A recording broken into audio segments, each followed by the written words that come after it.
Good morning, my name is Karen Compton, and this is my Google Trainer application video. I'm coming to you today from beautiful Singapore, where it is summer all year round. This is my second year at Chatsworth International, and it is my first experience with international teaching.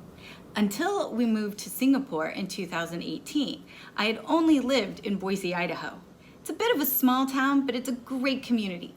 And one of the things I appreciated the most about the community I had was the EdChat group, where I was able to get on weekly Twitter chats and communicate with educators all over the world.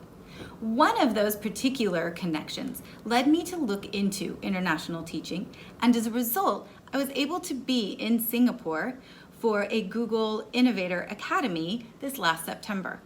Through the Innovator Academy, I have been able to make connections with some of the most innovative and inspiring educators all over the world. As a result, I've been encouraged to look into the Google Trainer program, and I see where this can definitely help me help other people.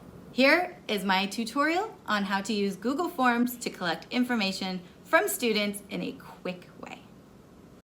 It's great if you can start out by having the list of your words on a doc. That way it makes it easier to cut and paste to where you need these words to appear. I always try to make sure I label it right away. That way I know exactly where to find it if I lose track of it. For this first question, I like to type in, how well do you know each of these words? Then I go back to my Google Doc and retrieve my words.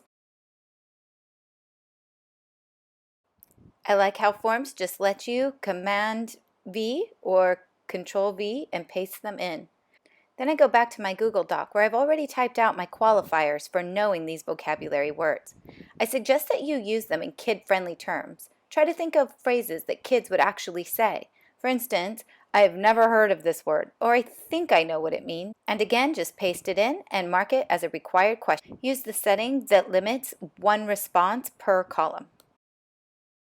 I like to add a follow-up question where students note the words they knew the best and the ones they knew the least.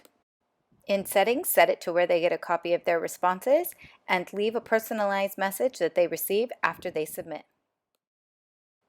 I always like to jazz it up a bit, adding a theme and some color and adjusting the settings to make it a bit prettier. Once it is in Google Sheets, you are able to sort and conditional format so that the information about what your students know is quick and easy to assess. If you would like more detailed information on how I did the conditional formatting and color coding, please see the bit.ly link at the end of this presentation.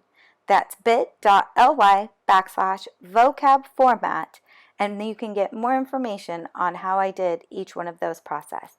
Thank you and have a great day.